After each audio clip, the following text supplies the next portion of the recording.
Good morning. Welcome to NTD. Good morning. Here are today's top stories. Congressional leaders reach a budget agreement to keep the government funded. Hear why some House Republicans are criticizing the deal, with one calling it smoke and mirrors. Defense Secretary Lloyd Austin says he's on the mend after being hospitalized last week. Now Congress and others want to know why it was kept quiet for 3 days. A moment of profound tension in the Middle East as Secretary of State Antony Blinken pushes for a concerted effort for peace. More on the effort to avert a wider war. Tensions in northern Israel rise after Hezbollah attacks an air traffic control base, and Israel's military warns of another war. And Israel's President Isaac Herzog weighs in, marking 3 months after the October 7th terrorist attack. China announced sanctions for 5 U.S. defense companies in response to arms sales to Taiwan. We get into the details of what this means for the U.S. with the host of NTD Business. The countdown to a busy year in spaceflight begins today. Hear about the new missions and a bit of controversy over what should be sent to the moon.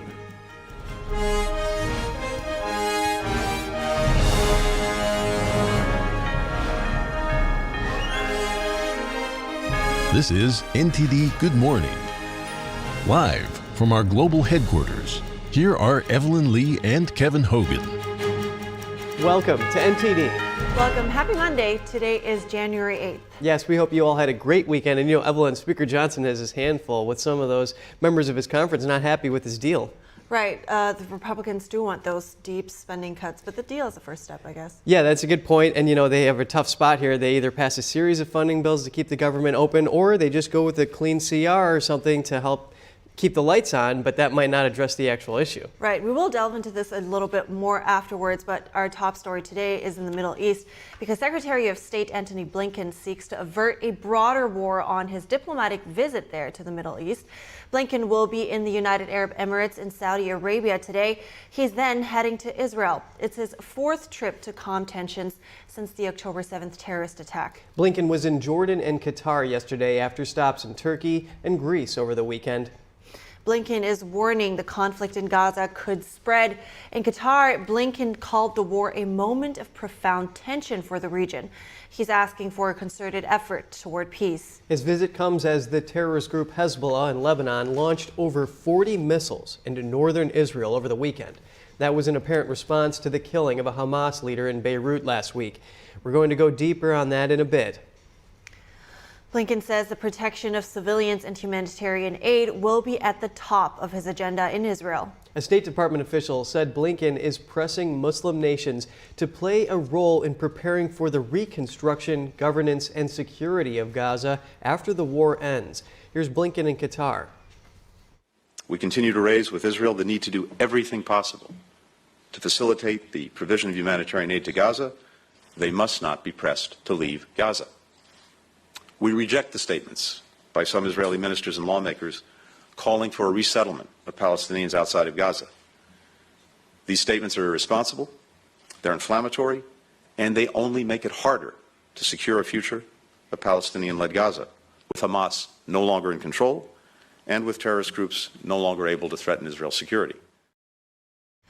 So for more insights into Blinken's diplomacy talks, we bring in David Wormser. He is an analyst for Middle East Affairs at the Center for Security Policy. Good morning, David. Good to see you. So we just heard Blinken started his trip in Turkey. He wants to prevent the war from spreading. So let's break that down for us here.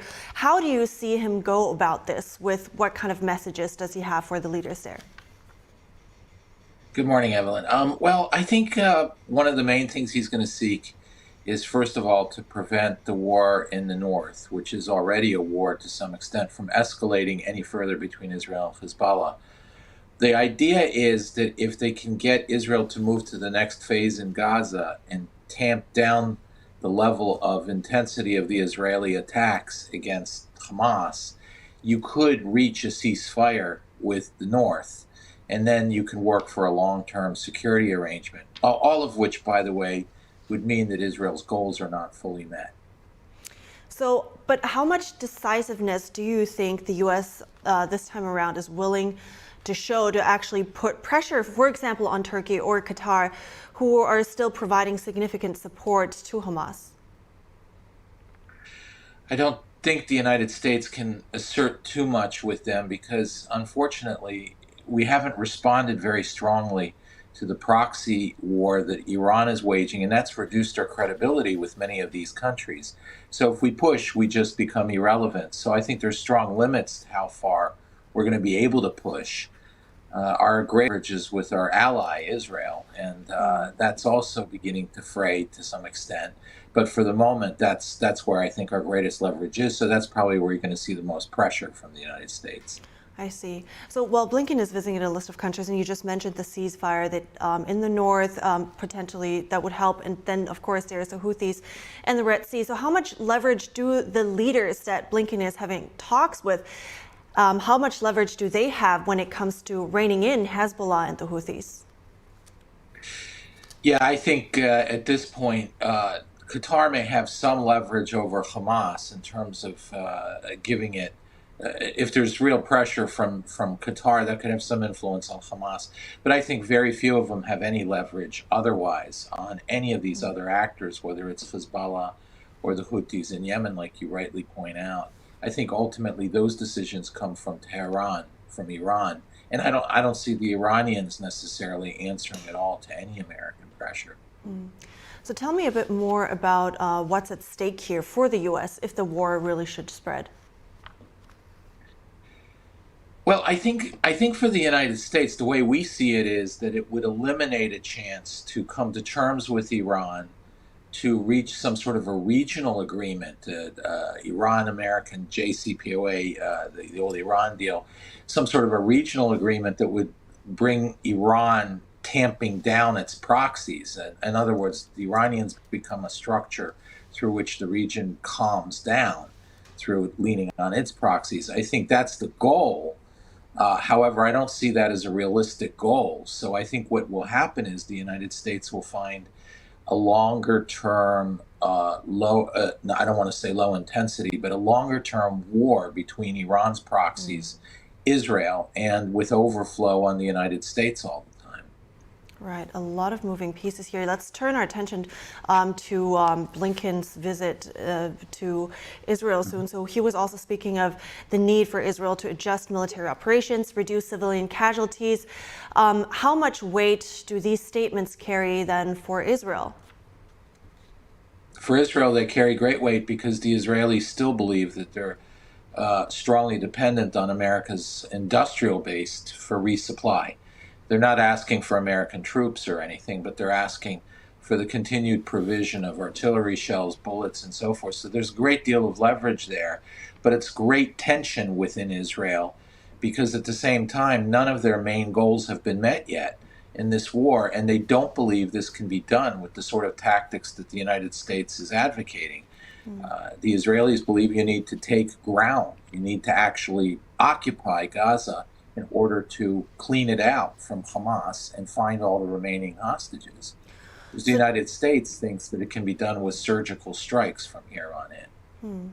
But do you think then this will it will carry the same weight when it comes to, because U.S. was talking about how, Blinken is saying that the U.S. is against the displacement of Gazans after the war. So do you think it carries the same weight when it comes to the ultimate decision that Israel will make on this post-war? I think the United States pressure on Israel is still very high, but it's beginning to decline because the Israelis really do have to meet their goals.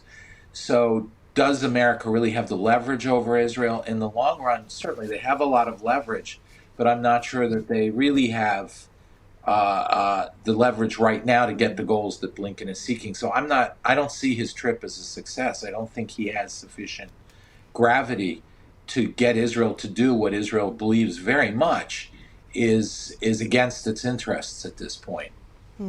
Thank you so much for a breakdown on this morning and a closer look. Thank you so much, David Wormser. I appreciate it. Thank you. Israel's President Isaac Herzog says the war launched against Israel on October 7th was a watershed in world and regional affairs. He called it a war against values of the free world. Here's Herzog on NBC yesterday, marking 3 months since the Hamas terrorist attack. impacts the entire world, because when you have an empire of evil emanating from Tehran with arms in Syria, in Lebanon, in Iraq, and in Yemen, which increases the cost of living of every American because of hijacking in the high seas, it means it's a regional battle with impacts on the entire global situation. Hezbollah has struck an air traffic control base in northern Israel, the Israeli military said Sunday. It said air defenses were not affected because backup systems were in place and that no soldiers were hurt. Despite that, it was one of the most serious attacks by Hezbollah in the months of fighting. Israel's military chief says pressure on Hezbollah will either be effective or lead to another war. Israeli leaders say if tensions cannot be resolved through diplomacy, they're prepared to use force. That's as top U.S. and EU diplomats visited the region to seek ways to halt spillover from the war. Here's more. Israel and the Iranian-backed Hezbollah group exchanged fire on Saturday, amid fears that the Gaza war could spill into Lebanon.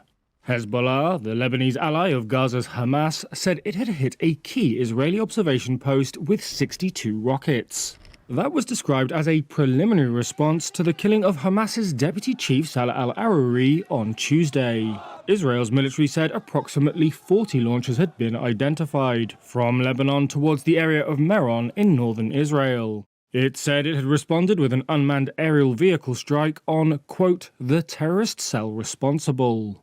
According to the military, Israeli fighter jets and troops also struck a series of Hezbollah targets in southern Lebanon.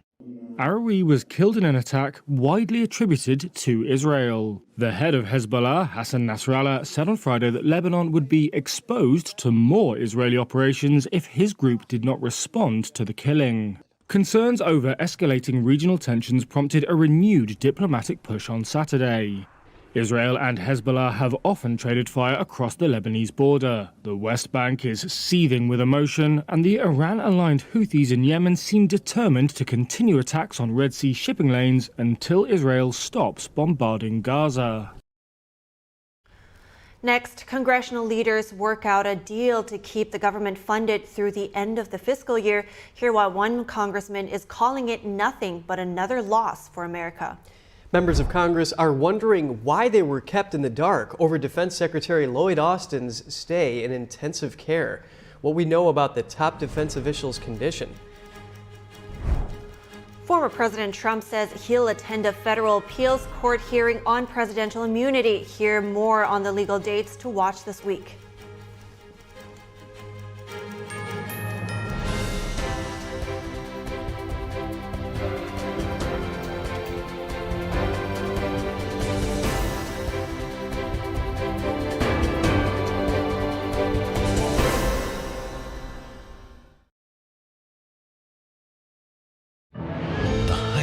Art is beautiful, breathtaking, timeless, and moving. Experience art with 5,000 years of history, inspired by the divine. Experience Shen Yun.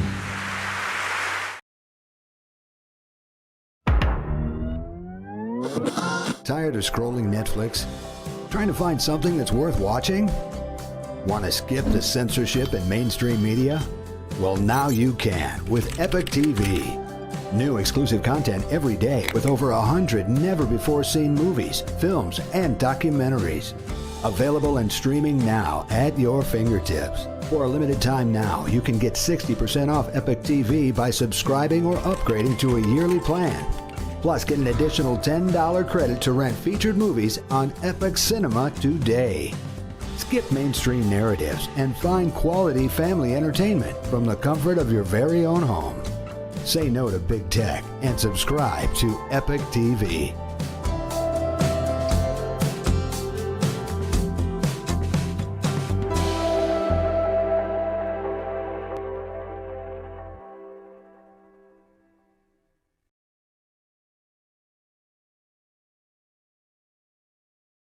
There is a road laid out for me. Boxes everywhere. And this is gonna be Addie's room. I think you're really gonna like it. I hope so. Yeah. I know this road is there for me. There is a long way. First night here, but Amy seems cool. Waist down by the river. I am blind, but I need not see. I got this. I know this road is there for me. Okay. If I'm really free, take me down to the river and wash me.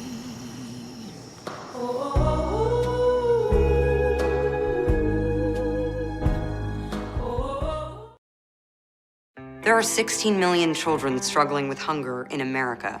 That's 1 in 5 daughters, sons, neighbors, and classmates who don't know where their next meal is coming from. Yet billions of pounds of good food go to waste every year. It's time we do something about it. Feeding America is a nationwide network of food banks that helps provide meals to millions of kids and families in need. Visit feedingamerica.org to help them feed even more. Together, we can solve hunger. Together, we're feeding America.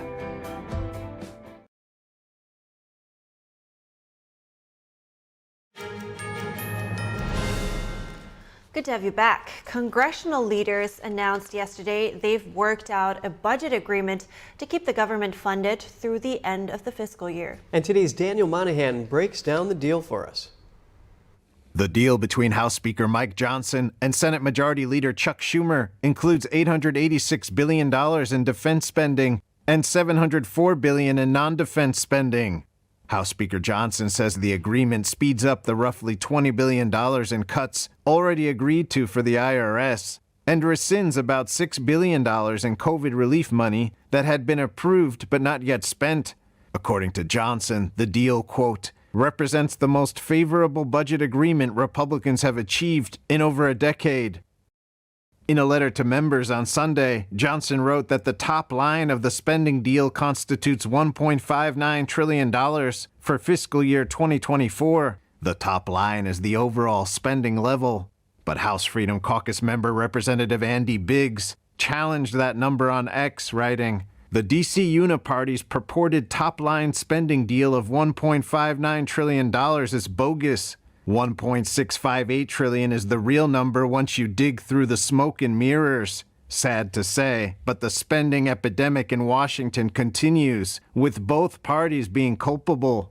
Congressman Bob Good also criticized the deal, writing Republicans agreeing to spending levels $69 billion higher than last summer's debt ceiling deal, with no significant policy wins, is nothing but another loss for America. President Biden said the agreement protects important national priorities and rejects deep cuts to programs hardworking families count on. Senate Majority Leader Chuck Schumer said, "It's a good deal for Democrats and the country." Despite the tentative agreement, 2 funding deadlines are coming up, January 19th and February 2nd. If Congress does not approve the budget deal hammered out by its leaders, the government could still shut down.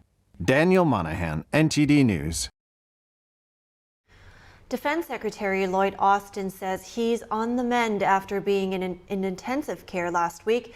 Anonymous defense and Biden administration officials say top leaders weren't told about his condition for days.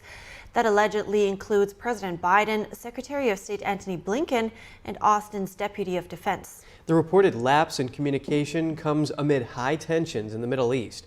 Iran-backed terror groups have been lashing out against U.S. bases and troops, provoking strikes from the U.S. in Iraq and Syria. Austin is 70 and served 41 years in the military, retiring as a 4-star Army general. He's just under the president in the chain of military command. He needs to be ready at a moment's notice to react to any type of national security crisis, including a nuclear attack. NTD's Jeremy Sandberg has more on what we know about the top defense leader's condition. Pentagon spokesman Pat Ryder stated Austin had an elective medical procedure December 22nd and was released from the hospital a day later. He says Austin was sent into intensive care on Monday, New Year's Day, after experiencing severe pain. Ryder says the National Security Council and Deputy Secretary of Defense Kathleen Hicks weren't told until 3 days later on Thursday. The spokesman stated Austin's chief of staff was ill and unable to make notifications before then. Ryder says Austin is recovering well and resumed full duties Friday evening from his hospital bed. Hicks was in Puerto Rico on leave and set to return to Washington, but decided to stay after finding out Austin was taking back full control.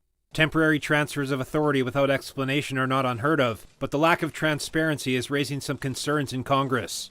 Senator Roger Wicker, the top-ranking GOP member on the Senate Armed Services Committee, wished Austin a speedy recovery, but says the delay was unacceptable. Wicker accuses the Defense Department of deliberately withholding information about Austin's health for days, calling it a shocking defiance of the law. The Republican senator says the episode erodes trust in the Biden administration and is demanding that lawmakers are given a full accounting of the facts immediately. Democratic Representative Adam Smith put out a joint statement with GOP Congressman Mike Rogers, expressing concern with how the disclosure of Austin's condition was handled. Smith and Rogers asked why the notification took so long, what the medical procedure and resulting complications were, and when the delegation of his duties was made. The two lawmakers are demanding Austin provide details of his health and on the decision-making process that took place, stating transparency is vitally important. The Pentagon Press Association called the slow alert an outrage in a letter to Austin and Ryder, declaring it's critical for Americans to know the top defense leader's health status and decision-making ability, noting growing threats in the Middle East and the key security role the U.S. plays in Israel and Ukraine. Austin took responsibility for the late disclosure Saturday night, stating he could have done a better job of notifying the public about his health. The Pentagon says Austin has no plans to resign. Jeremy Sandberg, NTD News. And President Biden will give his annual State of the Union address on March 7th. House Speaker Mike Johnson on Saturday extended the formal invitation for Biden to speak at a joint session of Congress. Johnson said he was inviting Biden in this moment of great challenge for our country. Biden accepted on X, writing, "Looking forward to it, Mr. Speaker." This will be the first State of the Union for Johnson as Speaker, who traditionally sits behind the president and to his left during the address to Congress. This year's speech will offer an opportunity for Biden to detail his broader vision and policy priorities as he campaigns for re-election in November. The annual address from the president to Congress is usually scheduled for late January or February. Biden's March 7th address would be the latest that a president has delivered the State of the Union since Franklin D. Roosevelt in 1934. Hunter Biden will be the focus of two committees when the House of Representatives returns to full session this week. The Judiciary and Oversight Committees will move ahead with a formal contempt of Congress resolution for the president's son. The move stems from the younger Biden ignoring a subpoena to testify behind closed doors. While he did offer to testify before Congress publicly, that offer was rejected by Oversight Committee Chair James Comer and Judiciary Chair Jim Jordan. Comer and Jordan say they have significant evidence suggesting President Biden knew of, participated in, and benefited from his family cashing in on the Biden name. Hunter Biden's attorney said, quote, "It's clear that Republican chairmen aren't interested in getting the facts or they would allow Hunter to testify publicly." He added, "What are they afraid of?" The hearing over contempt charges is planned for Wednesday, a day before Hunter Biden is scheduled to make his first court appearance on tax charges. Former President Trump says he'll attend an appeals court hearing regarding the scope of his presidential immunity tomorrow in Washington, D.C. Trump said on X that he was entitled to immunity as president and commander-in-chief. Trump has maintained the case should be dismissed on the grounds that a former president cannot face criminal charges for conduct related to their official responsibilities. District Judge Tanya Chutkin rejected that claim. Trump appealed that ruling, which suspended his trial. Trump has a busy legal week ahead of him. He and the majority of defendants in the Georgia election case face a motion deadline today. The D.C. appeals court hearing is tomorrow. Thursday, Trump is expected to attend closing arguments in his New York civil fraud case. The FBI announced on January 6th, 3 years to the day after the Capitol breach, that it had arrested 3 fugitives. The move comes amid concerns about the treatment of dozens of January 6 detainees jailed without trial. The FBI's Tampa division says it executed warrants on the morning of January 6th at a ranch in Groveland, Florida. All 3 individuals were taken into custody there. The agency wrote on X that the people arrested were Jonathan Daniel Pollock, Olivia Michelle Pollock, and Joseph Daniel Hutchinson III. All had been wanted by the FBI since federal arrest warrants were issued in 2021. And they're all charged with assault and resisting arrest. The 3 defendants are set to appear in federal court today in Ocala, Florida. Coming up, a ballot initiative that aims to protect kids from cross-sex procedures develops into a lawsuit against an attorney general. That's coming up after the break.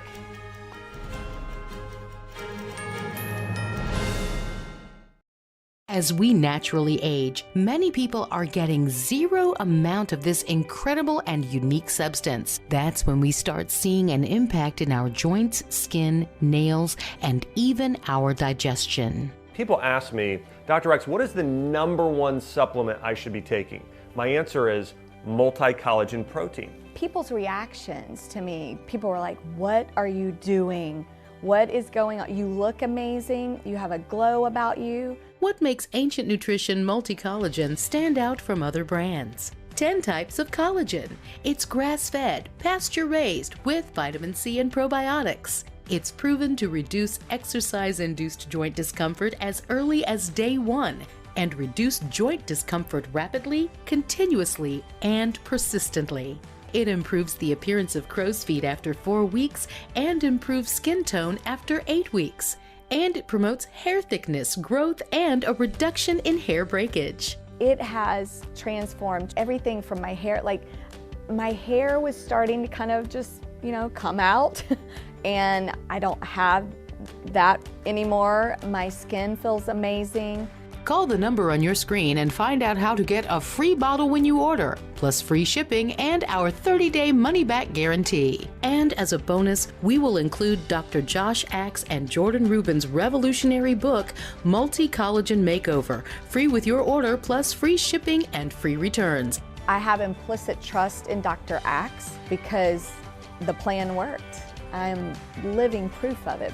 This is the collagen protein that is backed by clinical studies. It's what my family uses, it's what I use, and I know you're gonna benefit in a big way as well. Love the results or get your money back. This special TV offer is not available in stores. Call the number on your screen or go online now.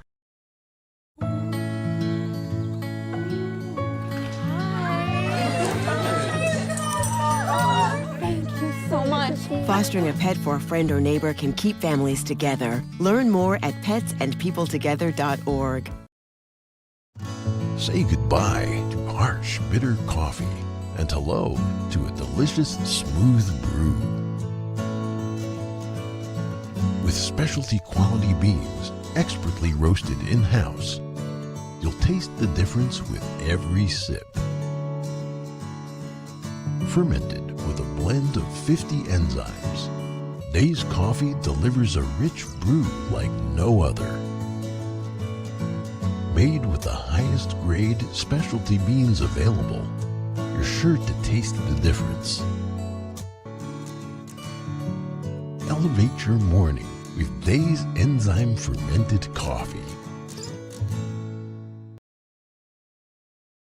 For the day's top headlines and the news you need to know, tune in right here to NTD Evening News.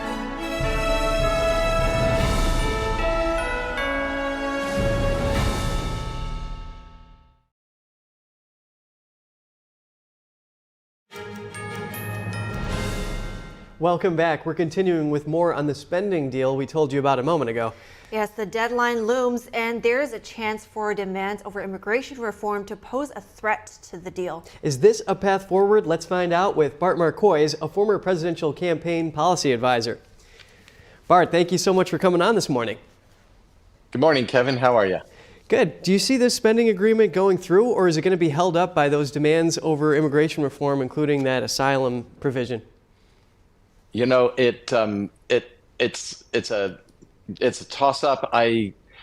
The Republicans have to approve it, and they are down to a 1-vote majority in the House. Two Republicans defecting on it could kill the deal. I don't see it holding together, to be honest with you. I think that the Republicans, the conservative Republicans, are going to balk. They're going to insist on a border deal. Somebody has to blink. I think it's going to fall apart before something comes together. That's my best guess. Yeah, it's something we have to keep a close eye on, and Speaker Johnson's walking a tight line there with some of those conservative hardliners in his caucus not being too happy with this. Who got the upper hand, in your view, in the negotiations? Oh, I think the Democrats did, because they control the Senate firmly. Chuck Schumer is a wily old serpent, and he knows, I mean, I'm saying this metaphorically, don't get me wrong. He knows his parliamentary procedure. He knows his caucus. He has them firmly in hand. Mitch McConnell is not supported. He has not earned the trust of his party members, and Mike Johnson, as I said, has such a narrow majority. And when you look beyond the parliamentary maneuvering and you look at just principles, the Republicans are fighting for principle, the Democrats are fighting for political advantage, and the person playing the short game usually wins in a situation like this. I think the Democrats have the upper hand. Well, as we mentioned, they took a hit to their IRS funding, $10 billion coming off of that, bringing that total cut back to about $20 billion here. But how does the nation's overall debt hamstring these negotiators? That's the real question, because when you look at it, it'll say, okay, well, this is going to allow $880 billion for defense spending, 88 billion for non-defense spending. But nobody's talking about how much is being paid on interest on the debt. We're paying $700 billion a year in interest on the debt. It's the third largest line item. And that's if you combine all of the other defense spending in one thing and all of the non-defense spending in another category, then interest on the debt is the number 3 thing. Can you imagine $780 billion or $760 billion in interest on the debt? We have no room to wiggle in this because we have spent ourselves into oblivion. We're only able to keep this up because the dollar is the reserve currency of the world. If the other nations ever decide they won't accept dollars in payments anymore, or they won't allow huge purchases like oil trading and gas trading and other energy trades to be done in the dollar, we're sunk. The dollar only has value because people around the world are accepting it in trade. If they stop, then we suddenly are faced with the fact that our currency has become worthless. Well, Bart, you do make a good point. This about $34 trillion in national debt certainly poses a big challenge. But what does the spending deal mean for Americans? Oh, it will mean this particular spending deal will mean that they will avert a budget shutdown, a government shutdown rather, on the 19th or 20th of January. I wish that members of Congress would stand up and tell the truth to the American people. A government shutdown would be very hard on people who work for the government if their pay were not replaced or made up once the budget is in place. But really, all it means, a shutdown is meaningless. It just means that for a few days we don't have spending authority. What they need to do is say, okay, we're shutting the government down and we're not making up this payment. As long as the government is shut down, we're not going to make up those payments. The government workers got paid throughout the 2.5 years of the lockdowns when private sector workers were not getting paid at all. Nobody made up that payment to the private sector workers. When the government shuts down, we talk about it as if it's absolutely catastrophic. It really isn't. It's difficult, but it's not catastrophic. It would mean very little to most Americans if the government shut down for a few days. Most people wouldn't even notice it. Well, thank you so much for weighing in on this. Bart Marcois is former presidential campaign policy advisor. My pleasure. Thank you, Kevin. And House Republicans plan to quickly impeach Homeland Security Secretary Alejandro Mayorkas early this year. Since regaining the House majority, Republicans have sought to impeach Mayorkas over his handling of illegal immigration at the southern border. Homeland Security Chair Mark Green has accused Mayorkas of failing to enforce existing immigration laws and argued it's a violation of his oath to uphold the Constitution. Now, some moderate lawmakers have signaled support for impeachment. If successful, the move would make Mayorkas the first cabinet secretary impeached in nearly 150 years. Mayorkas has downplayed impeachment concerns. A legal battle with children at the heart of it is playing out on the West Coast. NTD's Daniel Monahan spoke with an executive committee member of the Protect Kids California organization about a ballot initiative and a lawsuit against California's Attorney General. The Protect Kids of California 2024 Act is a ballot initiative with 3 aims: keeping girls' sports and girls' spaces for girls, requiring schools to notify parents if a child is transitioning to another gender, and outlawing cross-sex procedures and puberty blockers on minors. 550,000 verified signatures are needed to get the initiative on the ballot this year. Protect Kids California announced a lawsuit last week against California Attorney General Rob Bonta. They say the language he put on the petition for the ballot initiative unfairly prejudices voters. Bonta described the initiative on the official documents and petitions as restricting the rights of transgender youth. Assemblymember Bill Asali attended a rally on the steps of the state capitol in Sacramento last week focused on the ballot initiative. Kids are special, they're to be protected, and that they need their parents. And the government has no place interfering in that. Lifelong Democrat and attorney Erin Friday discussed the ballot initiatives at the rally. Females are entitled to privacy and dignity. Male bodies do not belong in female spaces or sports, period. Detransitioner Chloe Cole appeared as well, speaking out against cross-sex procedures on minors. Cole says she still has open wounds on her chest from where her breasts were removed at 15, and says she feels like a Frankenstein's monster. Children and adolescents like me need your signature. They need you to get this issue on the ballot. This state is far too beautiful to be stained with the blood of innocent children. In fact, this country is much too beautiful. Freedom Angels co-founder Tara Thornton says ballot initiatives like Protect Kids California is how people can organize and take back their state from the streets. If we get this on the ballot, we will end Newsom's sanctified sanctuary state for child sterilization. Protect Kids California Executive Committee member Jay Reed says adolescence is difficult and that there are a lot of confused kids out there. There is a medical industry out there that's giving false choices to parents. It says if your kid is confused about their gender, you need to be put on cross-sex hormones and get these kind of surgeries right away, or your kid is going to die. Reed says kids need psychotherapy from people trained in gender dysphoria, not a surgeon's scalpel. You know, in the state of California, you have to be 18 years old to get those little New Year's Eve poppers that you pull the pin and, okay? But you could be 13 and walk into a gender clinic and, be prescribed cross-sex hormones. Attorney General Rob Bonta addressed the role of schools regarding the gender transition of students last year at a press conference. We have to ensure our schools are sanctuaries for every single student. We have to fight those who would try to rip that away from them. NTD reached out to Bonta for a comment on the lawsuit. We are still waiting to hear back from him. Daniel Monahan, NTD News.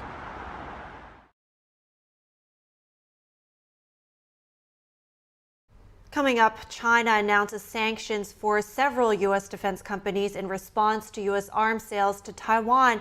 We get more on the significance of this announcement with the host of NTD Business. And an update on the harrowing Alaska Airlines flight. The missing part of the aircraft that blew off mid-flight was found in a backyard in Portland. Get the whole story coming up.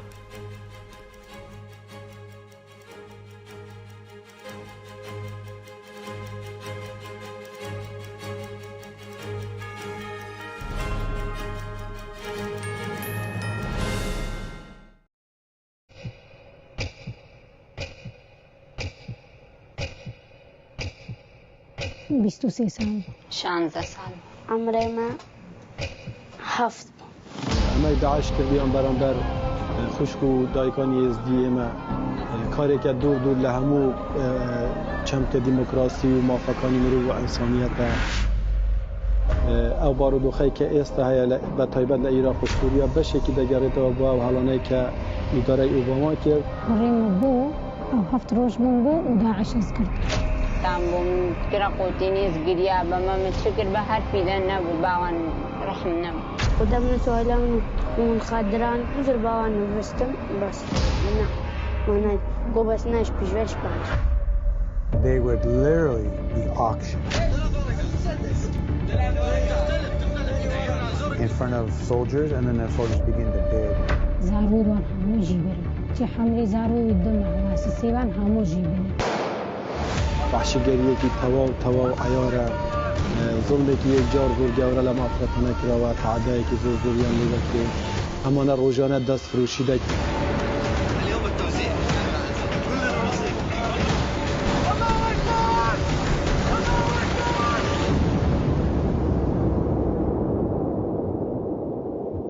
Imagine being a child, you know, having a child mentality, and these evil people come and wheel you away from the only safety you've ever known.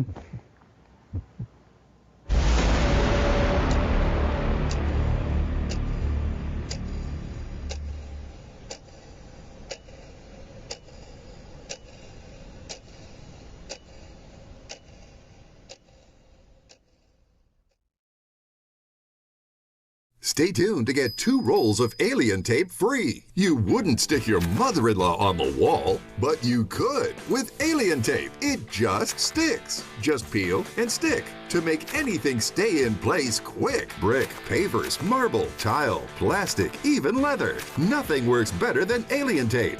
You wouldn't stick your fishbowl on a moving car, but you could with alien tape. The secret is nano-stick technology that grabs and locks on to secure one side of the surface to the other. Alien tape secures in seconds, then twist, pull, and rinse to reuse. Call or go online to get your first roll of alien tape for just $19.99, plus shipping and processing. But to make this deal really stick, we'll give you 2 more rolls absolutely free. You get 3 rolls of alien tape for one low price. Order now.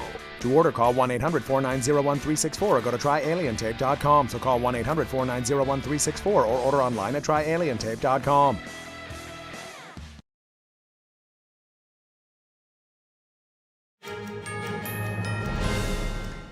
Good to have you back, and we have NTD business host Don Ma joining us now to discuss China's recent sanctions on U.S. companies. Beijing announced sanctions yesterday on 5 American defense-related companies. So Don, start by telling us, why did China sanction these companies? Yeah, so Chinese Foreign Ministry spokesperson said yesterday that the sanctions were in response to Washington's arms sales to Taiwan. Last month, the State Department approved a $300 million equipment sale to the democratically ruled island, and this was helped to maintain Taiwan's tactical information systems, among other defense-related things. And so here's a bit of background information. The U.S. switched diplomatic relations recognition from Taiwan to China in the 70s, but it's still bound by law to ensure that Taiwan has the ability to defend itself. But the Chinese spokesperson still said that the arms sales seriously undermine China's sovereignty and security interests. China claims that the move has jeopardized peace and stability in the Taiwan Strait. And the reason why China says this is because Taiwan, it sees it as its own territory, and that is in spite the fact that it has never actually ruled the democratically island. And because of this, the U.S. Sales of arms to Taiwan has been a point of tension very frequently, actually, between Washington and China. And the companies that's going to be sanctioned are BAE Systems, Aligned Tech Systems, and 3 other companies. Now, as for what the sanctions actually do, China is going to freeze any property that is that the companies have in China, including other assets as well, and it's going to ban China or ban people actually or organizations in China from doing business with them. Yeah. Right. So as you mentioned, it's a frequent point of tension. It's not the first time China does it, but it's a significant market often for U.S. companies. So what will be the impact on the U.S. side? Yeah, exactly. So the sanctions yesterday apparently is an upgraded countermeasure and is intended as punishment for these companies. So by imposing the sanctions, China could be thinking that these companies would maybe realize that crossing one of China's red lines would lead to the loss of the Chinese market. I mean, in theory, that could be the case, but it's unclear what impact, if any, that these sanctions would have on the company, because American defense contractors generally don't sell to China. I mean, it does sell, but not to the degree compared to other locations. So maybe this could be acting as a deterrence, but it's worth pointing out that these sanctions come less than a week ahead of Taiwan's presidential election, and sometimes many of these sanctions are often symbolic. So, it remains to be seen what actual impacts this may have. And the missing part of the Alaska Airlines aircraft that blew off mid-flight was found in a backyard in Portland. This incident led to the nationwide grounding of specific Boeing 737 MAX 9 aircraft and numerous flight cancellations. Here's more on the story. 177 passengers and crew on an Alaskan Airlines flight survived an alarming experience after a section of the plane blew off the aircraft mid-flight. The plane had just taken off 6 minutes before the incident. The Boeing 737 MAX 9 jet safely returned to the Portland airport with no serious injuries on board. Although there were some minor injuries, National Transportation Safety Board Chair Jennifer Homendy said it could have been much worse. We are very fortunate here that this didn't end up in something more tragic. No one was seated in 26A and B, where that door plug is. Homendy said the cockpit door flew open and the depressurization ripped headset parts off the heads of both the captain and co-pilot. She also said it was extremely lucky the plane had not yet reached cruising altitude when passengers and flight attendants might be walking around the cabin. A federal official said yesterday that particular airplane wasn't being used for flights to Hawaii. A warning light indicating a possible pressurization issue lit up on 3 different previous flights. Hours after the incident, the FAA ordered the grounding of all MAX 9s until they could be inspected. Alaska and United Airlines are the only U.S. airlines flying the MAX 9. Alaska Airlines said it canceled 170 flights yesterday and 60 more today. Cancellations will continue through the first half of the week. The Sunday cancellations affected nearly 25,000 guests. A plea went out to local Portland residents for help in finding the missing fuselage plug. The search ended yesterday when a local teacher found the missing piece in his backyard. They say flying is the safest way to fly or to travel, but that certainly reminds us that there are risks. I mean, Boeing will have some answering to do now. Just happy that nobody got hurt, but yeah, why does you say it? It seems the safest way, but it's things like that. When things like that happen, it just. Yeah, who knows? Maybe they'll make the door seats a little bit less expensive. Oh, well, that would be the other way around. Maybe. Let's see. Well, we're heading to a quick break. Yeah, stay with us. A busy year in space flights begins today with a U.S. mission. But there's also some controversy over what should be sent to the moon, so stick around.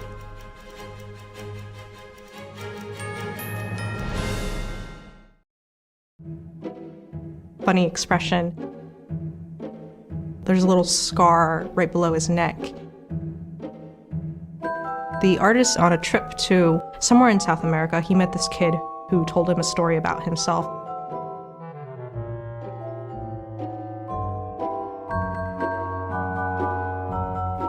The technique is really good. As you'll see, like in the foreground, there's water on his face. The texture is so realistic, but then sort of in the back, you have these washed out colors, almost sort of fantasy feel. The whole of the picture is very balanced, and you still get that sense of harmony and warm light from it. The artist, he was really moved by the child's spirit. The child's from the slums, and so he looks around and he sees people who either get into drugs or they get into gangs, and he doesn't want that for himself. So he was telling this artist about how he's going to make a better life for himself. The immense spirit and determination that the kid had really stuck with the guy, so that's why he painted such a large portrait of the child. Many of us have been child fighters. But this little kid learned to defend himself in his own way. It's a great sacrifice that way. And so this is another form of strength, another form of endurance. We are capable of much more than we think. These children amaze us.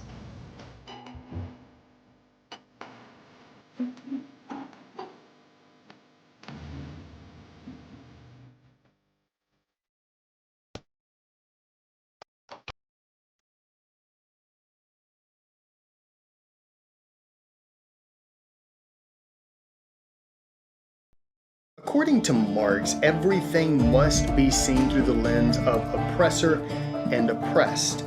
Our property rights have continued to get weaker. The threat of these takings is no longer just for public use, but also for better use. This means that the government can't force the exchange of property from one private citizen to another private citizen. This is nowhere near the Founding Fathers' intentions. We now have a record share of Americans that have never been married, I being one of them. In fact, the median age of a first marriage has never been higher. Now you may be thinking this is only affecting single adults. Well, not exactly. According to Pew Research, 1 in 4 parents living with their child are unmarried. And let's take a look at how many children are currently living with either one parent or no parent.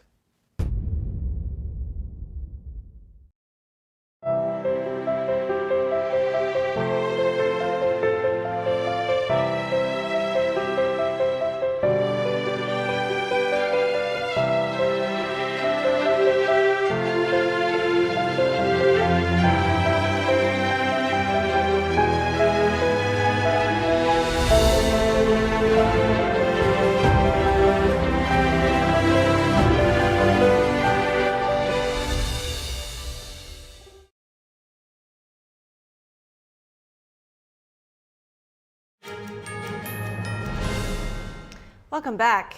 Have you ever dreamed of becoming an astronaut and going on a space adventure, or maybe you just like keeping up with the latest rocket technology? 2024 is set to be a busy year in space. There's an international push to expand space exploration. Let's look at some upcoming missions. 2024 promises to be an eventful year for spaceflight. The U.S. kicks off the year's activities on January 8th with the first commercial robotic launch to the moon's surface. Then in the spring, the U.S. will debut its replacement to the space shuttle. The new vehicle is scheduled to dock with the International Space Station and in the future do much more. Its first spacecraft, the Dream Chaser, into orbit to chase down the space station, start dropping off stuff, and down the road they foresee perhaps tourist flights or even once commercial space stations come about to replace the International Space Station, they could be delivering crews to that. Blue Origin's New Glenn is being launched to put payloads into space. It's named after legendary astronaut John Glenn. That mission is scheduled to launch this summer. New Glenn rocket will finally lift off to hoist a payload into orbit. New Glenn is designed to actually put things into orbit. Boeing's Starliner has overcome technical problems and had a successful unmanned flight to the space station. This spring, it's scheduled for a manned flight to the space station. It's encountered all sorts of problems, software issues, mechanical problems. The latest is parachute issues, wiring that was flammable with the tape, all kinds of things. Well, finally, everything seems to have gotten taken care of, and hopefully in the spring, maybe April, Boeing will be launching with 2 NASA astronauts on board. Scientists believe Jupiter's moon Europa shows evidence of water under its frozen crust. NASA will launch the Europa Clipper in October on a 4-year-long research mission. The Europa Clipper will do multiple flybys of Europa and sort of check it out to see if maybe could the environment there be conducive to possible life. At the end of 2024, SpaceX will carry 4 astronauts to the moon for a fly-around mission. And sometime in 2025, NASA hopes to put people on the moon again. Coming up at the end of 2024, fingers crossed, 4 astronauts, 3 Americans, 1 Canadian, will actually go around the moon in the Orion capsule this time and then come back. And that should set the stage for the next mission being the actual moon landing by another crew of astronauts. But don't space out yet. There's even more to come. Japan, Australia, and China have also scheduled space missions this year. Fans of spaceflight should be over the moon with all the activities planned for 2024. More from space, the Peregrine Mission 1 lander launched from Cape Canaveral this morning. The commercial mission prompted a last-minute meeting at the White House prior to the launch. The lunar mission has raised ethical concerns with members of the Navajo tribe, which asked the Biden administration to delay the flight. It comes as the mission is carrying human remains destined for a lunar burial. NTD's Contempt has more. Peregrine Mission 1 is set to mark the first lunar touchdown for an American-made spacecraft since 1972. The mission also marks the start of NASA's Commercial Lunar Payload Services, or CLPS initiative. It allows the U.S. Space Agency to outsource the launch and transport of its lunar cargo to private companies. Additionally, the mission includes over 60 memorial capsules containing cremated human remains and DNA.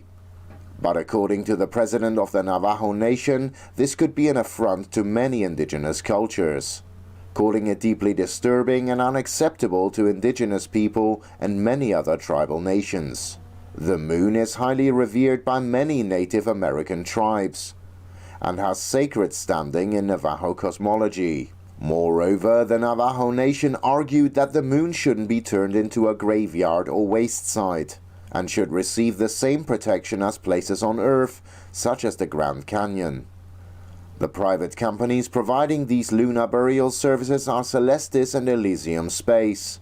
Celestis said they are aware of the concerns made by the Navajo Nation president, but ultimately dismissed them, arguing that leaving the remains was an expression of celebration rather than desecration. The issue has raised questions over who holds authority over the moon. Still in its early stages, rules pertaining to the mission are still evolving. It's not the first time Navajo Nation has expressed concerns about burials on the moon. In 1999, NASA's Lunar Prospector mission deliberately crashed a spacecraft into the moon, which carried the remains of former astronaut Eugene Shoemaker. The unmanned Peregrine 1 is due to land on the moon on February 23rd. Contempt, NTD News. Who has rights to the moon? Who gets there first? $1 million question. Yeah. Nobody knows. So they're going to have to figure that one out. I don't know. Yeah, well, that's 21st century news for you, lunar burials. All right, we'll be right back in 1 minute, so stay with us.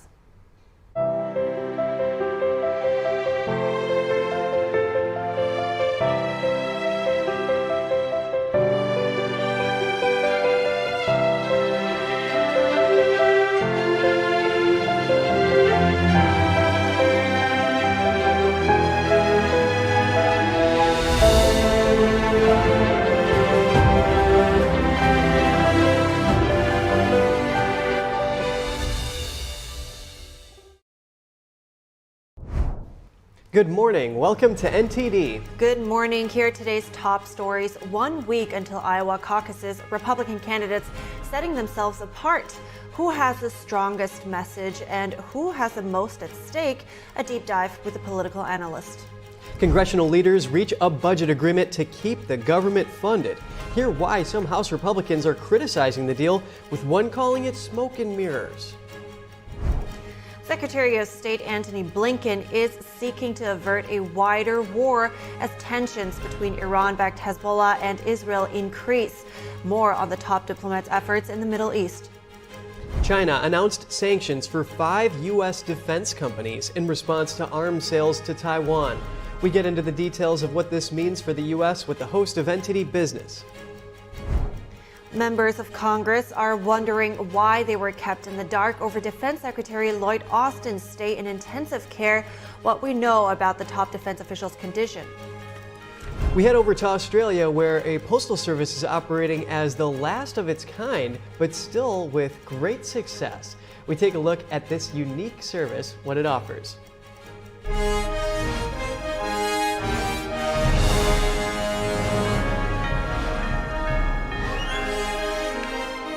This is NTD Good Morning. Live from our global headquarters, here are Evelyn Lee and Kevin Hogan. Welcome to NTD. Today is Monday, January 8th. And today's top news is the upcoming presidential contest in Iowa. The GOP caucuses start in a week, and candidates are pushing hard to win support. Haley coming out swinging on foreign policy, wanting to arm U.S. allies, supercharge the military with AI, and take a tough stance on China over fentanyl. But everyone knows who the clear favorite is in the state, former President Trump. He's telling his supporters not to sit on the couch and watch him win on TV, but to get out and caucus. So let's dive right into this. Joining me now to discuss weekend rallies in Iowa is Jeff Crouere, a political analyst and TV radio host. Jeff, thank you so much for your time today. Great to be with you. Good morning. So Ramaswamy was in Ames on Friday, and he said he would rather seek the truth and lose than play some political game of snakes and ladders. Was his message of transparency enough to get him to support, to get at least a second place? You know, it's going to be tough. The polls that I've seen, Kevin, show him in fourth. You know, he's not making the final debate stage because of his poll numbers. But here's what's interesting. Among Trump supporters, he is extremely popular. And I saw at the Trump rally questions being asked as to who the VP choice should be. The majority said Ramaswamy. So he's certainly getting a lot of support from Trump supporters, but they're going to go for Donald Trump, not Vivek. So I don't see him catapulting into second. Yeah, and Vivek Ramaswamy's been very busy there. 239 events in Iowa, and that's more than twice than the next busiest candidate. Nikki Haley made her first stop of the year in Des Moines on Friday, and she has a spotlight on her. Some say that she has the most at stake. Do you agree with this? I do, because, you know, a lot of attention has been on Nikki Haley lately. I mean, she's been considered the one that has maybe the best chance of stopping Donald Trump. A lot of the establishment Republicans are now getting behind her, leaving DeSantis, seeing that she's maybe the one that could possibly succeed. She's made a few mistakes recently, though, her comments about slavery and the Civil War, her comments about New Hampshire correcting the vote of Iowa. Those are big mistakes, and I think it's hurt her in these final few days before the caucus. So we'll see. Expectations are very high for her. If she has a poor showing, it's going to hurt her in New Hampshire, where she needs to do well. So she's got a lot at stake, maybe more so than any other candidate. Well, we're going to get a little litmus test in Iowa on how voters feel about her more engaged foreign policy, being more like the world police, America on the front stage, whereas some have cast Trump as being a little bit more back in the background there, as opposed to Haley's moves. Now, is Trump stepping up his ground game to ensure that voters actually get out and caucus for him instead of just sitting back and expecting a win? Kevin, from what I can see, he's got a very good ground organization. He's got some top people working for him. He's got the Secretary of State behind him there in Iowa. Of course, Ron DeSantis has the governor behind him. But Trump's hitting it hard. He did a lot of events over the weekend. I think he's not taking anything for granted. Let's not forget, in 2016, Trump lost in Iowa. So he doesn't want to have that situation again. He wants to win Iowa, build from there, and win New Hampshire, and then take out Nikki Haley in South Carolina, her home state. So it's, I think, very possible for that to happen. He's doing very well. The last poll that I saw showed him at 52% in Iowa. The largest margin of victory ever in Iowa is 12 points. If he significantly beats that, that's going to be a major boost for President Trump. Yeah, you're right. And Senator Ted Cruz bested Trump in Iowa back in 2016. Are Iowa's Christian conservatives, some of whom are starting to lean towards Trump, are they going to propel him to victory in the Hawkeye state?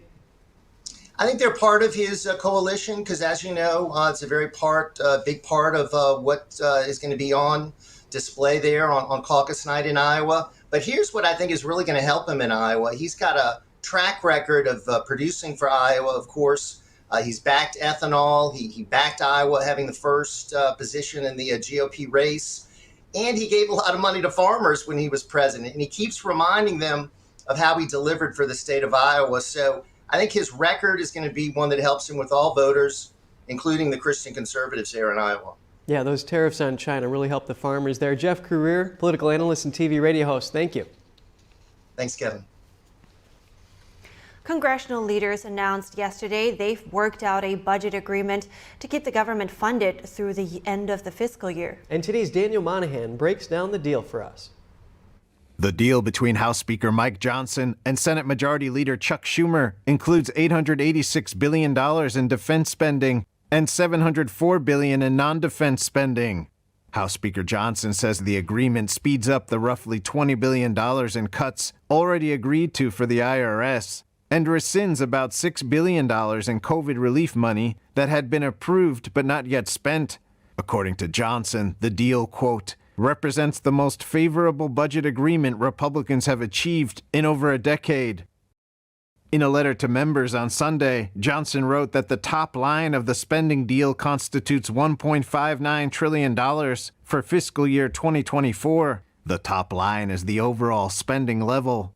But House Freedom Caucus member Representative Andy Biggs challenged that number on X, writing, the D.C. Uniparty's purported top-line spending deal of $1.59 trillion is bogus. $1.658 trillion is the real number once you dig through the smoke and mirrors. Sad to say, but the spending epidemic in Washington continues, with both parties being culpable. Congressman Bob Good also criticized the deal, writing Republicans agreeing to spending levels $69 billion higher than last summer's debt ceiling deal with no significant policy wins is nothing but another loss for America. President Biden said the agreement protects important national priorities and rejects deep cuts to programs hardworking families count on.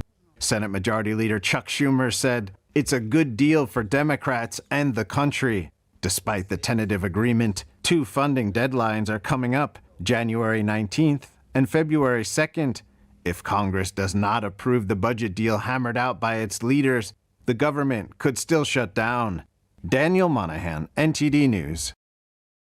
President Biden will give his annual State of the Union address on March 7th. House Speaker Mike Johnson on Saturday extended the formal invitation for Biden to speak at a joint session of Congress.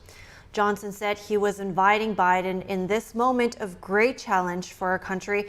Biden accepted on X, writing, looking forward to it, Mr. Speaker. This will be the first State of the Union for Johnson as Speaker, who traditionally sits behind the President and to his left during the address to Congress. This year's speech will offer an opportunity for Biden to detail his broader vision and policy priorities as he campaigns for re-election in November. The annual address from the President to Congress is usually scheduled for late January or February. Biden's March 7th address would be the latest that a president has delivered the State of the Union since Franklin D. Roosevelt in 1934. And Defense Secretary Lloyd Austin says he's on the mend after being in intensive care last week. Anonymous defense and Biden administration officials say top leaders weren't told about his condition for days. That allegedly includes President Biden, Secretary of State Antony Blinken, and Austin's Deputy of Defense. The reported lapse in communication comes amid high tensions in the Middle East. Iran-backed terror groups have been lashing out against U.S. bases and troops, provoking strikes from the U.S. in Iraq and Syria. Austin is 70 and served 41 years in the military, retiring as a 4-star Army general. He's just under the president in the chain of military command. He needs to be ready at a moment's notice to react to any type of national security crisis, including a nuclear attack. NTD's Jeremy Sandberg has more on what we know about the top defense leader's condition. Pentagon spokesman Pat Ryder stated Austin had an elective medical procedure December 22nd and was released from the hospital a day later. He says Austin was sent into intensive care on Monday, New Year's Day, after experiencing severe pain. Ryder says the National Security Council and Deputy Secretary of Defense Kathleen Hicks weren't told until 3 days later on Thursday. Ryder says Austin is recovering well and resumed full duties Friday evening from his hospital bed. Temporary transfers of authority without explanation are not unheard of, but the lack of transparency is raising some concerns in Congress. Senator Roger Wicker, the top-ranking GOP member on the Senate Armed Services Committee, wished Austin a speedy recovery, but says the delay was unacceptable. The Republican senator says the episode erodes trust in the Biden administration and is demanding that lawmakers are given a full accounting of the facts immediately. Democratic Representative Adam Smith put out a joint statement with GOP Congressman Mike Rogers, expressing concern with how the disclosure of Austin's condition was handled. Smith and Rogers asked why the notification took so long, what the medical procedure and resulting complications were, and when the delegation of his duties was made. Austin took responsibility for the late disclosure Saturday night, stating he could have done a better job of notifying the public about his health. The Pentagon says Austin has no plans to resign. Jeremy Sandberg, NTD News. Coming up, a moment of profound tension in the Middle East as Secretary of State Antony Blinken pushes for a concerted effort for peace. More on the effort to avert a wider war. An Australian postal service is still running as the last of its kind and with great success. We take a look at the unique services it offers. And in entertainment, takeaways from this year's Golden Globe Awards. Find out who the winners are.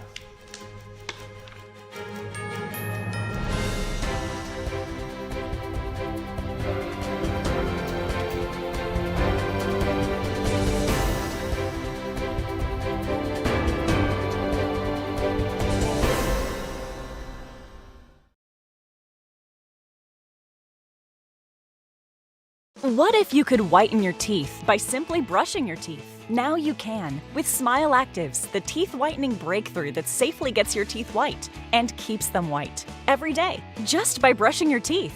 I never thought that whitening my teeth could be so easy. I just put the gel on the brush, the toothpaste on it, brush, and I can see my white teeth. Simply add Smile Actives to any toothpaste and our patented PolyClean technology activates into a powerful microfoam that penetrates into the enamel surface to safely lift and remove stains. You need a simple way to whiten your teeth. Without strips, without trays, without going to the dentist. And it was about time that a product was developed that you would be able to do that with just brushing. And now, Smile Actives is even better with new Pro Whitening Gel with 33% greater whitening power, clinically shown to whiten teeth faster, up to 8 shades. 100% of users saw whiter teeth.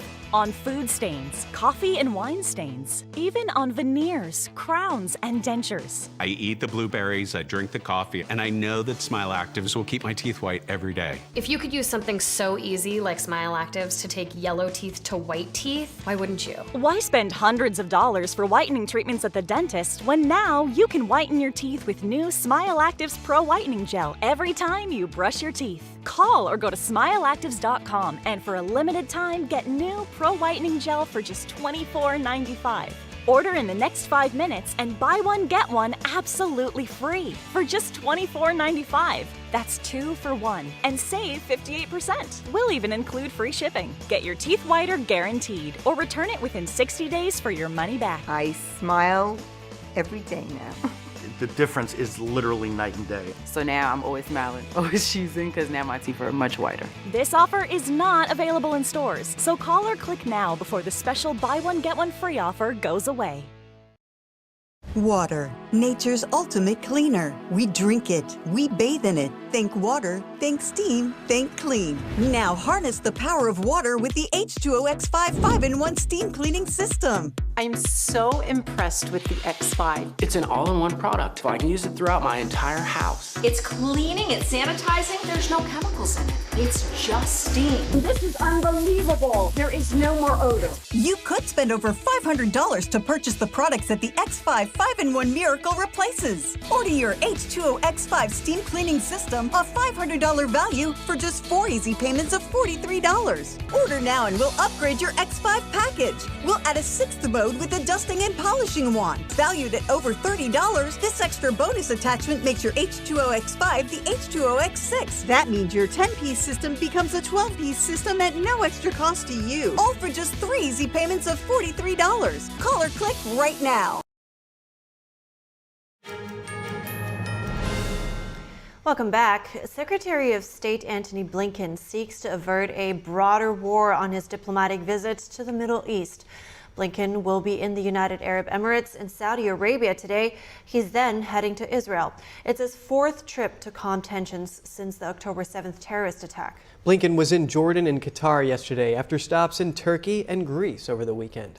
Blinken is warning the conflict in Gaza could spread. In Qatar, Blinken called the war a moment of profound tension for the region.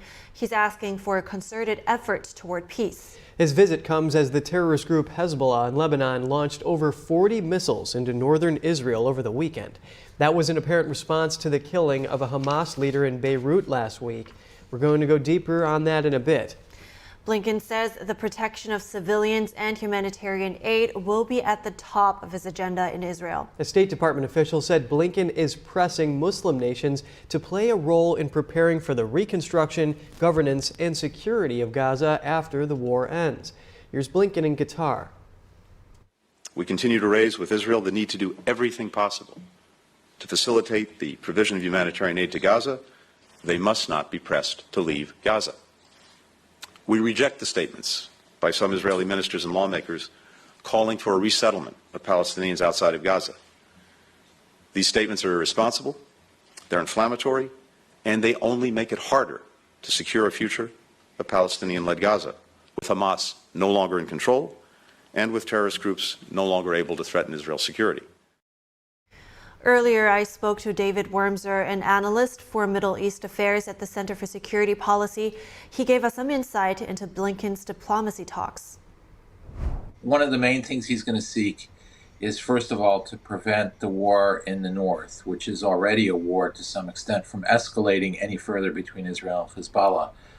The idea is that if they can get Israel to move to the next phase in Gaza and tamp down the level of intensity of the Israeli attacks against Hamas, you could reach a ceasefire with the North, and then you can work for a long-term security arrangement, all of which, by the way, would mean that Israel's goals are not fully met. So while Blinken is visiting a list of countries, and you just mentioned the ceasefire that in the north, potentially that would help, and then of course there's the Houthis and the Red Sea. So how much leverage do the leaders that Blinken is having talks with, how much leverage do they have when it comes to reining in Hezbollah and the Houthis? Yeah, I think at this point, Qatar may have some leverage over Hamas in terms of giving it, if there's real pressure from Qatar, that could have some influence on Hamas. But I think very few of them have any leverage otherwise on any of these other actors, whether it's Hezbollah or the Houthis in Yemen, like you rightly point out. I think ultimately those decisions come from Tehran, from Iran, and I don't see the Iranians necessarily answering at all to any American pressure. Thank you so much for a breakdown on this morning and a closer look. Thank you so much, David Wormser. I appreciate it. Thank you. Hezbollah struck an air traffic control base in northern Israel, the Israeli military said yesterday. Israel's military is warning of another war with the Iran-backed terrorist group. The Israeli military said air defenses were not affected because backup systems were in place. It said that no soldiers were hurt and all damage will be repaired. Despite that, it was one of the most serious attacks by Hezbollah in the months of fighting. Israel's military chief says military pressure on Hezbollah will either be effective or lead to another war. Israeli leaders say if tensions cannot be resolved through diplomacy, they're prepared to use force. And China's foreign ministry said yesterday that the Chinese regime will sanction 5 U.S. military manufacturers in response to their latest round of arms sales to Taiwan. The U.S. approved the sale of $300 million worth of equipment to Taiwan last month. That's to help maintain the island's tactical information systems. U.S. arms sales to Taiwan are a frequent source of tension between Washington and the Chinese Communist Party. China views democratically governed Taiwan as its territory, a claim Taiwan's government rejects. The sanctions come ahead of Taiwan's presidential and parliamentary elections this weekend. And the missing part of the Alaska Airlines aircraft that blew off mid-flight was found in a backyard in Portland. The incident led to the nationwide grounding of specific Boeing 737 MAX 9 aircraft and numerous flight cancellations. Federal investigators were searching for the door plug since it came off the plane after leaving Portland on Friday. Here's more on the story. 177 passengers and crew on an Alaskan Airlines flight survived an alarming experience after a section of the plane blew off the aircraft mid-flight. The plane had just taken off 6 minutes before the incident. The Boeing 737 MAX 9 jet safely returned to the Portland airport with no serious injuries on board. Although there were some minor injuries, National Transportation Safety Board Chair Jennifer Homendy said it could have been much worse. We are very fortunate here that this didn't end up in something more tragic. No one was seated in 26A and B, where that door plug is. Homendy said the cockpit door flew open and the depressurization ripped headset parts off the heads of both the captain and co-pilot. She also said it was extremely lucky the plane had not yet reached cruising altitude when passengers and flight attendants might be walking around the cabin. A federal official said yesterday that particular airplane wasn't being used for flights to Hawaii. A warning light indicating a possible pressurization issue lit up on 3 different previous flights. Hours after the incident, the FAA ordered the grounding of all MAX 9s until they could be inspected. Alaska and United Airlines are the only U.S. airlines flying the MAX 9. Alaska Airlines said it canceled 170 flights yesterday and 60 more today. Cancellations will continue through the first half of the week. The Sunday cancellations affected nearly 25,000 guests. And let's now head over to Australia to some much safer news, where residents living in a remote part of the country are receiving their mail somewhat unconventionally. That's right. Just north of the city of Sydney, a boat delivers post to hundreds of residents who live alongside the riverside. The service is in the last of its kind in Australia, but business is still very much booming. NTD's Contempt has more for us. Heading roughly 40 miles north of the busy center of Sydney, residents enjoy the secluded landscape of the Hawkesbury River. Most residents on shore don't have road access to their properties. Justin Pignagai, along with his wife and his brother, run the local postal delivery service from their boat. The majority of the land around here is either National Park or Nature Reserve. It's a great place to live. Mail is delivered every weekday, all year round. And locals swear by the service, which is the last of its kind in Australia. And they also enjoy free rides. Deliver anything from a postcard to a box of wine and everything in between, up to about 450 articles of mail each day, which is about normal.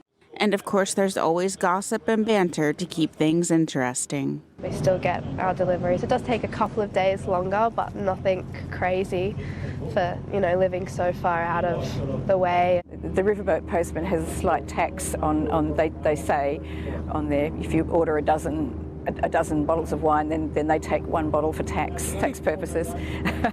There's always some scandal going along. And look, let's just face it, everyone loves a bit of scandal as long as they're not a part of it. The mail delivery service on the Hawkesbury River started in 1910 and was taken over by Justin and his family in 2012.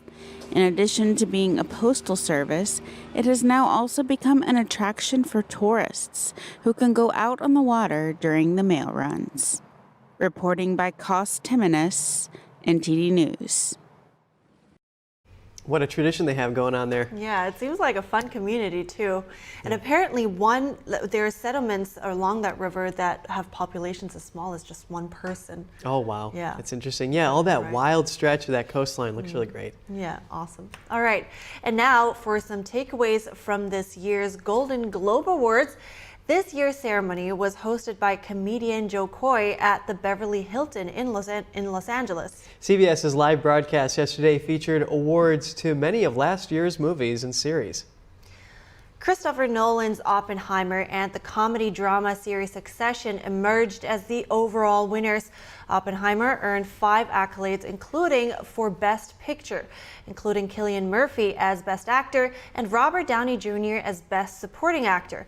The final season of Succession took home 4 awards, including trophies for Kieran Culkin, Sarah Snook, and Matthew Macfadyen as Best Actors, as well as Best TV Drama Series. Other top blockbuster nominations include Greta Gerwig's blockbuster Barbie, which won an award for Best Original Song, as well as Yorgos Lanthimos' Poor Things and Celine Song's breakout drama Past Lives. I'm going to note up some movies here that I will have to see now. Succession and Poor Things. Yeah. That was definitely on my list, and it got even higher now. A lot of awards being handed out, a lot of hard work behind all those. Oh, absolutely. And I have to say, Oppenheimer was really, it was one of my favorites. It was really good. It was a 3-hour movie, and it was very dialogue-based, but it didn't lose me for 1 minute. Yeah, if it can keep the attention, you know it's good. That's right. All right, on that note, we're wrapping up our show, but we'll keep you updated with the latest information. Stay tuned for our News Today broadcast at 11 a.m. Eastern Time. Thanks for watching. I'm Evelyn Lee. And I'm Kevin Hogan.